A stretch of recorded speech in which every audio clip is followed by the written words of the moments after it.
Kondisi jalan yang rusak kembali menjadi sorotan masyarakat di tengah aktivitas warga yang padat setiap hari. Jalan yang berlubang dan tidak rata kini menimbulkan berbagai keluhan, mulai dari terganggunya arus lalu lintas hingga meningkatkan risiko kecelakaan. Kerusakan jalan yang terjadi di depan RSJ sudah terjadi kurang lebih 1 tahun tanpa adanya perbaikan yang signifikan. Warga berharap pemerintah segera turun tangan untuk melakukan perbaikan demi keselamatan dan kenyamanan pengguna jalan. Lalu, bagaimana sebenarnya kondisi terkini di lapangan? Dan apa tanggapan pihak terkait? Berikut liputan selengkapnya. Ada beberapa. teman ojek sini. Ada beberapa. Lambat aja dari pemerintah. Terutama PU terus, PU tuh lambat. Iya. Ini biasa kecepatan kan motor ini kecepatan tiba-tiba di depan rem di belakang tabrak. Akhirnya kan teman ojek kan begitu lagi. Rem akhirnya tabrak. Jatuh mobil dari belakang lagi gini. Ya, kalau bisa diperhatikan tuh kata Itu tuh memang sebelum sih dari desa. PU yang mesti harus melihat Iya. ini karena itu Dia pun tahu tugas tuh. Iya. Pokoknya itu dia bertanggung jawab. masyarakat kan tuh bayar pajak. Ya, Datang ini kan pengguna saja itu itu. cuma pengguna aja. Yang punya wewenang itu kan dinas PU. Kalau sama dia saya perhatikan berarti bisa terjadi musibah kan. Jadi untuk kondisi jalan nasional di Kota Ambon, untuk Ambon sendiri sebenarnya untuk di PPK sini ya, PPK 1.1 itu penanganannya bukan kota saja, tapi di Pulau Ambon. Jadi kayak di ruas pas Sutuling, Ciliwung sampai Liang itu kan sudah masuk Maluku Tengah. Nah itu juga jadi tanggung jawab PPK 11. Tapi secara overall untuk ke Pulau Ambon sendiri itu pemantapannya itu sudah 98,99%. Itu berdasarkan hasil survei kondisi semester 1. Survei kondisi jalan semester 1. Nah, sekarang ini sementara proses survei kondisi jalan untuk semester 2.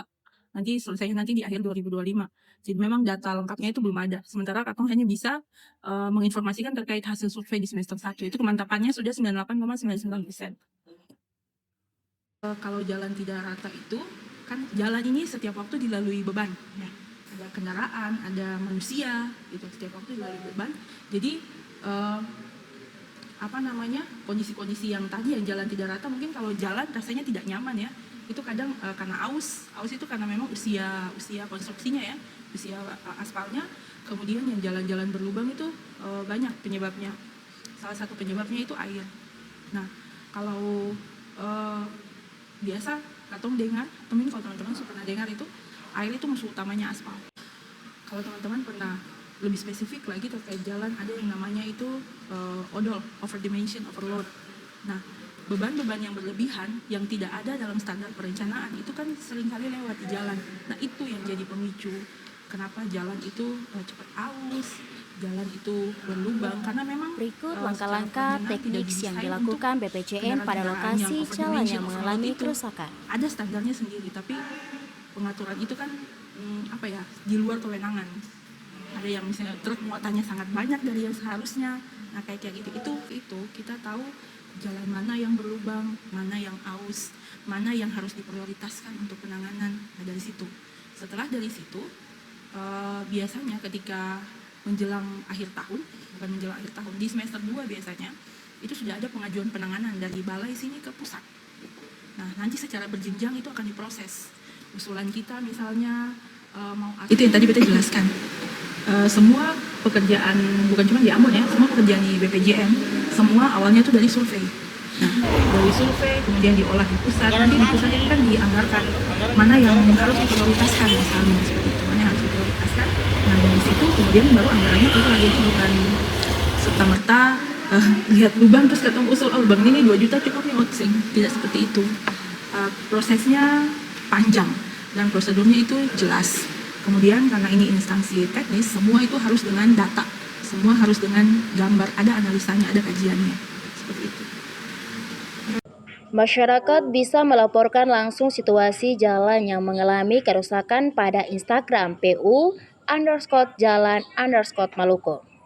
Masyarakat kepada PUPR agar bisa memperbaiki jalan yang mengalami kerusakan.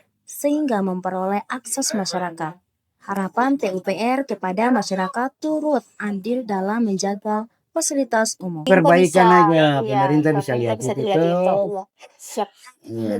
Tanggung jawab BPJN untuk secara teknisnya ya, tapi untuk mempertahankan kondisi jalan itu tetap baik. Banyak pihak yang ikut punya andil, punya kontribusi di situ, termasuk masyarakat. Demikian laporan mengenai jalan rusak di Desa Paso. Saya Desnera Watrianwair pamit undur diri dan sampai jumpa.